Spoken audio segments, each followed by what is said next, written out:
అక్రమాలకు అడ్డుకట్ట వేసేందుకు ఆన్లైన్ విధానం అమల్లోకి తెచ్చిన ఆమ్యామ్యాలు మాత్రం ఆగడం లేదు. అరిపెట్టుకోవడమే ఆలస్యం ఇవ్వాల్సిందేనని వసూలు చేస్తున్నారు.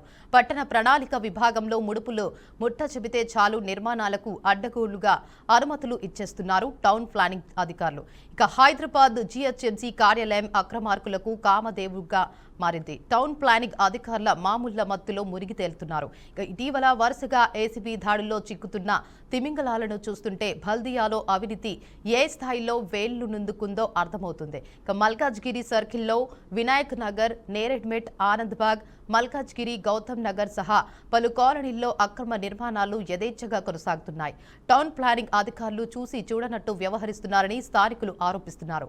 ఈస్ట్ ఆనంద్బాగ్ డివిజన్ పరిధిలో అనంత సరస్వతి నగర్ మెయిన్ రోడ్లో సెల్లార్, అధిక ఫ్లోర్లు, పెంట్ హౌస్లు నిర్మాణాలు వెలుస్తున్న అధికారులు కన్నెత్తి చూడటం లేదు. దీనివల్ల ప్రభుత్వ ఆదాయానికి గంటిపడటమే కాకుండా ప్రజలకు నీరు, డ్రైనేజీ వనరులకు తీవ్ర ఇబ్బంది అవుతుందని స్థానికులు ఆవేదన వ్యక్తం చేస్తున్నారు. ఇప్పటికైనా ఉన్నత అధికారులు నిద్రమత్తు వదిలి క్షేత్రస్థాయిలో అక్రమాలకు పాల్పడుతున్న సిబ్బందిపై వేటు వేయాలని స్థానికులు కోరుతున్నారు. నగరాలు, పట్టణాల్లో కొత్త భవన నిర్మాణాలకు అనుమతులు ఇచ్చేందుకు ఆన్లైన్ బిల్డింగ్ పర్మిషన్ సిస్టమ్ అమల్లో ఉంది. అయినా పెద్దగా ఉపయోగం ఉండడం లేదు. అక్రమాలకు అడ్డుకట్ట పడడం లేదు. ప్లాన్ కాపీ ఆన్లైన్లో అప్లోడ్ చేసినప్పటి నుంచే ముడుపుల పర్వం మొదలవుతుంది. వార్డు ప్లానింగ్ కార్యదర్శి నుంచి బిల్డింగ్ ఇన్స్పెక్టర్ల వరకు జలగల్లా పీల్చేస్తున్నారు. మల్కాజ్గిరి జోన్ పరిధిలో అక్రమ నిర్మాణాల పర్వం 3 పువ్వులు 6 కాయలు అన్న చందంగా సాగుతోంది. నిబంధనలకు పాతరేస్తూ అనుమతుల్లేని కట్టడాలతో మల్కాజ్గిరి, మౌలాలిలో అక్రమ నిర్మాణాలకు కేర్ ఆఫ్ గా మారాయి. ఇక సెక్షన్ ఆఫీసర్ల స్థాయి నుంచి ఉన్నతాధికారుల వరకు అందరూ ముడుపుల మత్తులో మునిగిపోయారు. మౌలాలి డివిజన్లోని ఆర్వేహెచ్ కాలనీ, గౌతమ్ నగర్, వనంతపూర్, ఆనంద్బాగ్, ప్రేమ్ విజయనగర్ కాలనీలో అక్రమ నిర్మాణాలు యథేచ్ఛగా సాగుతున్నాయి. పాత భవనాలపై అదనపు అంతస్తులు నిర్మిస్తూ ప్రజల ప్రాణాలతో చెలగాటమాడుతున్నారు. ఇక ఎవరైనా ఫిర్యాదు చేస్తే అధికారులు నోటీసులు ఇచ్చి హడావుడి చేస్తారని స్థానికులు ఆరోపిస్తున్నారు. కానీ ఆ నోటీసులు అక్రమాలను ఆపడానికి కాదు, తమ జేబులో నింపుకోవడానికేనని బహిరంగంగా ఆరోపణలు వెల్లువెత్తుతున్నాయి. అంతర్గత ఒప్పందాలు కుదిరితే చాలు కళ్లు మూసుకుని అక్రమ నిర్మాణాలకు అండగా నిలిచి బయట రంగులు వేసుకోవాలని సలహాలు ఇచ్చేస్తున్నారు. ఇక నివాస ప్రాంతాల అనుమతులతో భారీ వాణిజ్య భవనాలకు నిర్మిస్తూ ట్రాఫిక్, పార్కింగ్ సమస్యలను సృష్టిస్తున్నారు.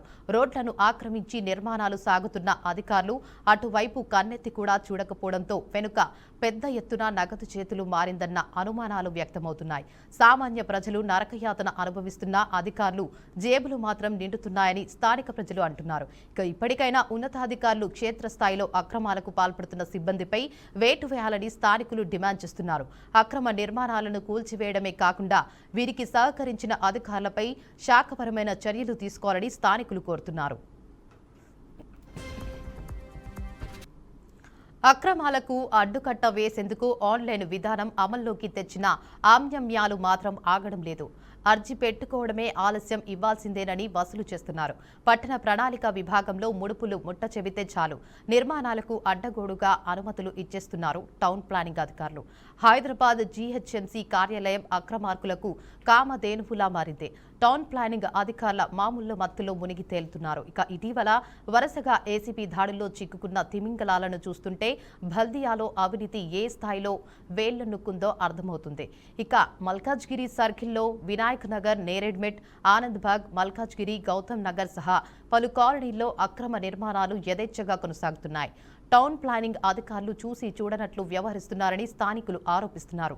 ఈస్ట్ ఆనంద్బాగ్ డివిజన్ పరిధిలో అనంత సరస్వతి నగర్ మెయిన్ రోడ్లో సెల్లార్, అధిక ఫ్లోర్లు, పెంట్ హౌస్లు నిర్మాణాలు వెలుస్తున్న అధికారులు కన్నెత్తి చూడటం లేదు. దీనివల్ల ప్రభుత్వ ఆదాయానికి గంటిపడటమే కాకుండా ప్రజలకు నీరు, డ్రైనేజీ వనరులకు తీవ్ర ఇబ్బంది అవుతుందని స్థానికులు ఆవేదన వ్యక్తం చేస్తున్నారు.